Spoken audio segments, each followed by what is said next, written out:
afternoon, my name is Abby Wood, and today I'll be speaking about literary merit in teenage literature. Think about the first book you ever read. Not a book that you were forced to read or that someone handed to you, but the book that you wanted because it was your favorite, or maybe you just saw it and thought it was interesting. It was probably something similar to Dr. Seuss or The Very Hungry Caterpillar. Maybe it was some other cute book that was fun or had pictures. Reading, like all skills, takes practice. As you read, the ability to think higher increases as your age and vocabulary do as well. The mind is then able to process more complex sentences. You can comprehend and interpret what you read. Reading makes your mind think, and does not make you smarter, does make you smarter. To sustain higher level thinking, literary merit should be elevated in teenage literature. Most people believe finishing a lengthy novel means that they have a high reading level.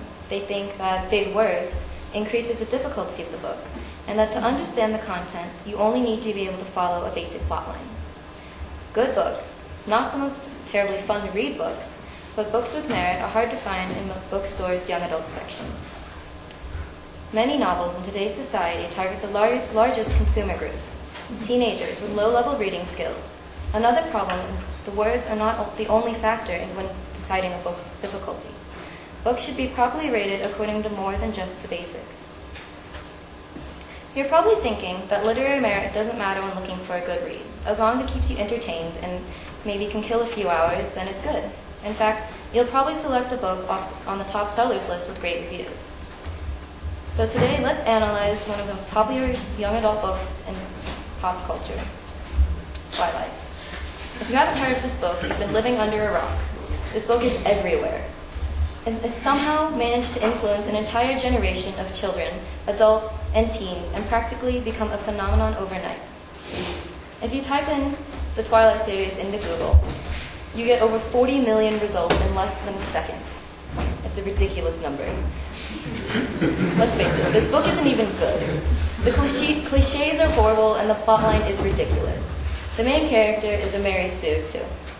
You've probably encountered a Mary Sue if you have read any book in the last 5 years. It's the character that is unique, special, has something about them that just makes them stand out of the crowd. Or it's a person that is terribly average. Example. They're average, they don't have anything about them that makes them unique. They're at the bottom of the food chain, and then something happens to them, like meeting a vampire, that just makes them become this person that's all of a sudden not noticed.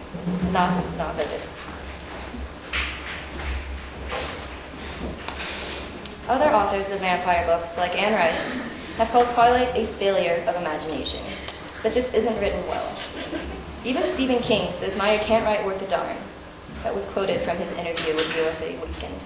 Honestly, who names their child Rena's name? You don't combine your two mothers' names to name your child. It's terrible. I mean, God, she has to live with that for the rest of her life. How would you like being called Rena's name all the time? Okay. This book is ranked as a young adult, and officially it's at a 4th grade level. The Lexile framework for reading states that a Lexile measure is the most widely adopted reading metric, measuring both reader ability and text difficulty on the same scale. However, this site also ranks Lord of the Flies at the same reading level as Twilight. The difference is only 50 points. But clearly, these books are not the same. I mean, you read Lord of the Flies in high school. You don't read Twilight in English class. These books are only ranked near each other because of the main flaw of the Lexile. It mainly measures vocabulary. The real difference between these books is literary merit. College Board defines literary merit as a reflective book with in-depth characterization that can be analyzed with the relationship of characters.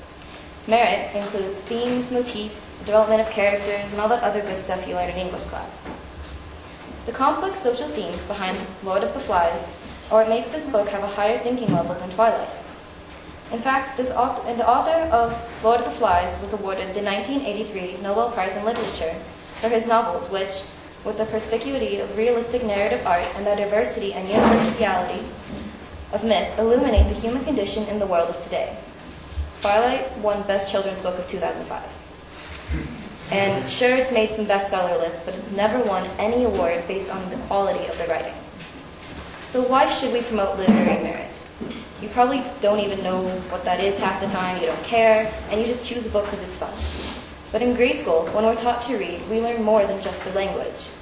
Reading and understanding books with simple words and simple sentences are the first step your brain takes in developing motor, social, and critical thinking skills that are used later in life. A study done at the Franklin Institute in Pennsylvania declares that reading is one of the best ways to exercise your brain. And Dr. David Bennett of that same institute says that it builds a cognitive reserve that helps prevent brain diseases, especially if you start reading efficiently before age 18. Carnegie Mellon scientists proved that white matter increased in the language area after a 6-month daily reading study. All of this and even more information on the internet and elsewhere proves that reading proper books does make you smarter. Society has ignored the problem of low-level reading skills for many years. To combat this problem, authors need to be encouraged to use more literary merit. Follow J.K. Rowling's example. The complexity of her books has increased to match her audience's age. Sorcerer's Stone, her first book in the Harry Potter series, is at an 880 Lexile. That's 6th, 7th grade. And then The Half-Blood Prince, her 6th book, is at a Lexile of 1030. Schools should focus on reading more because it's reading that increases brain power. If students begin reading complex books at an earlier age, reading level will increase along with processing abilities that help in every other subject, including math and science. It's true that not all books today are written with at a low reading level, but most popular authors on bestseller lists write at a low level to target a larger audience and make more money. You should not assume that a Lexile is the only way to determine a book's merit. Literary merit needs to be measured by character complexity, plot, symbols, syntactical strategies, and overall themes. A Lexile number will get you in a general area and recommend some things, but instead of getting books in this section, ask a teacher for a recommendation. English teachers know what books are worth reading and what has literary merit. Buy a book that's won a Pulitzer, a Caldecott Award, or a Newbery Medal. Prestigious books with prestigious awards. Online websites like College Board and SparkNotes also offer a variety of different novels with literary merit. Books with merit don't have to be old and boring. They can be written well and they can be interesting. If more current authors wrote books with merit, teenagers would start raising their intelligence levels and begin reading harder books. Teenagers aren't stupid. They have brain power and capabilities to achieve more than most adults give us credit for. Teens should see Harry Potter next to Edgar Allan Poe, not Blue Bloods or books like Strange Angels. So instead of getting a book from this section, we should look in different places. Go to a classics section. Read something out of your genre. Go read a non-fiction book.